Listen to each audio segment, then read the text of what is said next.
And welcome to our daily Devo for Tuesday, August the 8th. We've just recently gone into a new book, a walking tour of the Gospels. I would encourage you to get a copy if you like seeing pictures of the places they're talking about, seeing maps where things are all connected together, where these particular sites lay in the geography of Israel.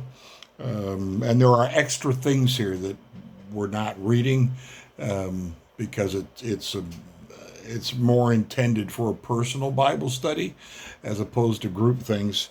Anyway, today we're looking at the birth of John the Baptist, or as his friend called him, Johnny B, as I like to say. The passage is Luke chapter 1, verses 57 through 80. Luke 1, 57 through 80. The purpose, the focus of this text is that John the Baptist is the promised prophet who would prepare the world for the Messiah's arrival. And that is pictured in service and self-sacrifice. And that was the theme of our last 2 weeks of what does it cost to follow Jesus in our Sunday messages. As parents, we gaze into the eyes of our newborn daughter or newborn son and ask, who will you grow up to be? In this case, the entire hill country of Judea was asking the question, and with good reason. The story is filled with the unexpected. The most extraordinary, the most ordinary thing about it was the boy's circumcision.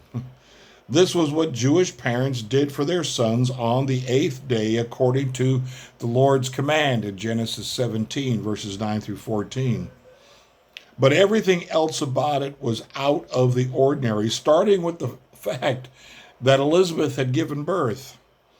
She had gone through menopause, and yet here the family was celebrating the birth of her son. Elizabeth used the family gathering to announce the child's name. This was also unexpected. Typically, a child was named on the day of birth, and Dad was the one who officially announced it. Then there was the name itself, John. It was the correct name, the name God had assigned to him, Luke 1:13. But it upset the family because a child was typically named after someone in the extended family. This ignited a family squabble. A consensus emerged that the child should be named Zechariah after his father. At this, Dad picked up a writing tablet, likely a wooden board covered with wax, and used a stylus to write, "His name is John." Why did he do that? Because he'd been caused to be unable to speak when he questioned the angels' prophecy or foretelling on their part. His name is John. With that, Zechariah's voice instantly returned. Given how unique this day was, it is no wonder people were asking, what would become of this child? There's something special going on here. Zechariah provides the answer. He'd been thinking all those months that he had been unable to speak. Might be a connection for us in that as well. He had been thinking all those months that he'd been unable to speak. And once his voice returned, he had a lot to say. His first words were a poem or a song that became known as the Benedictus, the Latin word used to translate the first word of the song, praise.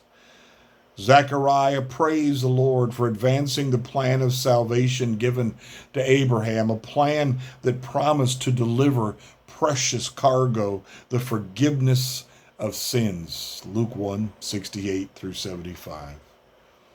Then the inspired poem put the focus on the baby boy. John was a prophet, someone who spoke on behalf of their Almighty God.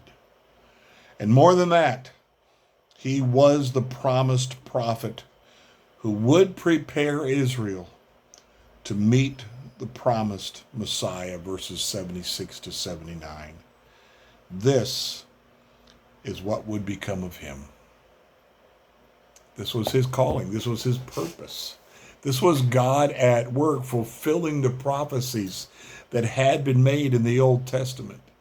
The closest prophecy made to these times was 400 years previously. Many of these Messiah coming prophecies came out of Isaiah more than 700 years before they happened. These details, once again, are a reminder that our God has it under control. That our God knows what he is doing, and he's told us in many cases, told us some significant things in advance for which we need to be prepared. It was John's calling to prepare Israel for that coming of the Messiah, that first coming, the child who would be born of a virgin, the child who would eventually go to the cross as a young man and die there. I've never counted, but I have heard that there are in the area of 300 Old Testament prophecies that the birth, life, death, and resurrection of Jesus fulfill perfectly. A description of what a person on a cross goes through in Psalm 22. Jesus repeating the first words of that psalm from the cross. My God, why have you forsaken me? This is our calling now as Christians in this day. Between his first coming and his second coming, it is the purpose of all Christians to live the gospel, share the gospel, do our level best at getting people prepared for the coming of the Messiah, the second and final time. It cost John the Baptist a lot. It will cost us too. We'll lose friends. Family members may shun us. But that's the calling that's on us, no matter what, to take the gospel of Jesus Christ to the world in whatever way we can. Either we go ourselves to far places or we support those who do, but we certainly are responsible for the people in our circle, our sphere of life.